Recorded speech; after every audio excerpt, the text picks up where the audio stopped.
This baby bear was stranded alone by a river. Then it found safety in the most extraordinary way. Separated from her mother and struggling for survival along the banks of a river, this young American black bear was in desperate straits. The baby cub was starving and, despite access to the cool river, probably suffering from heat stroke. And not only did she need help, she needed the courage to trust those that would ultimately save her life. The 5-month-old cub had caused some serious confusion among Nolichucky river guides transversing the rapids near Irwin, Tennessee in early July this year. Normally, black bears scamper deeper into the forest after humans spot them along the river. This little cub, however, was hanging out in the same place for several days. She was obviously malnourished and appeared to be in distress.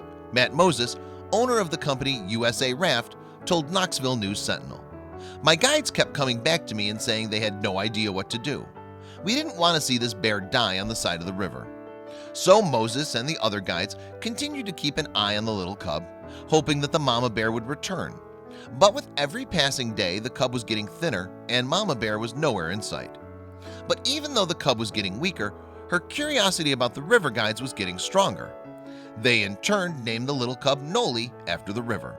And soon, Noli was no longer climbing trees whenever the guides passed by her spot. Instead, she was waiting out by the river's edge to take a closer look. Indeed, each day whenever the rafters approached the bank, the little bear's curiosity and hunger began to slowly overcome whatever natural fears she may have had about humans. It would walk towards us at first, then it swam out toward one of our rafts. Thursday, a guy from another rafting company pulled over and she got right in, Moses said. The guy in question was river guide Danny Allen of High Mountain Expeditions, and Moses could scarcely believe his eyes when he saw the desperate bear cub climb into the raft. "We see bear fairly often, but we've never seen anything like this," Moses said. "This is the first time I've ever heard of a bear getting into a raft." Although grizzly bears have a fearsome reputation in North America, black bears are considered less aggressive. In fact, most of the time when a black bear charges, it's only trying to scare the human. And when a black bear does attack, it's usually in defense of its cubs. Typically, black bears simply ignore or even avoid humans. And that's exactly what made this little cub's leap of faith so incredible. Once back on solid ground over at Moses' company's property, the bear's rescue team contacted the Tennessee Wildlife Resources Agency, which quickly came and transported the little cub to the Appalachian Bear Rescue, or ABR, organization in Townsend.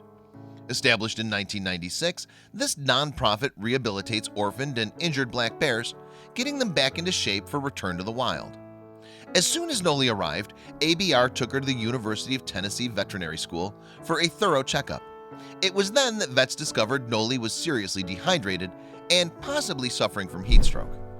After spending some time under medical observation and drinking lots of liquids, Noli began to recover her strength, and soon she was healthy enough to return to the rehabilitation center at ABR, where it was hoped she would begin to integrate with other bears. Indeed, Noli's appetite and health returned within only a matter of days, according to the rescue center's board president, Dana Dodd. She likes grapes and applesauce. Those things are great for her because they're filled with water, Dodd said. However, Noli still had a lot of growing up to do before she could return to the forest. In the wild, cubs usually stay with their mothers until they're 16 months old. But to help ensure Noli's survival, the center wanted to keep the cub in rehabilitation until she weighed at least 50 pounds.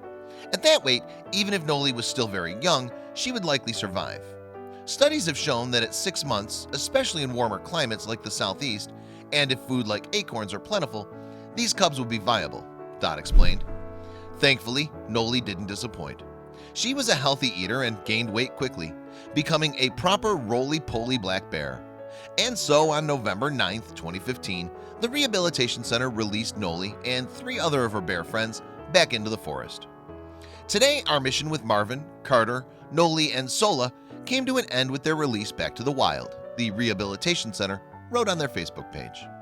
It's what you and ABR have been working towards since the day they arrived. They're big, healthy cubs. Their weights ranged from 77 to 97 pounds, the center added. We wish them a long and happy life. In order to give her the best chance at survival, the team released Noli close to where the river rafting guides had originally found her.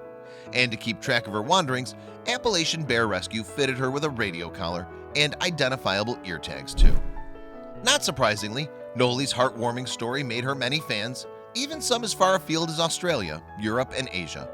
In fact, when Appalachian Bear Rescue auctioned off a felt replica of the little bear, the bids flocked in. In the end, the replica fetched more than $500 for the charity, proving once again that Noli is much more than just an average bear.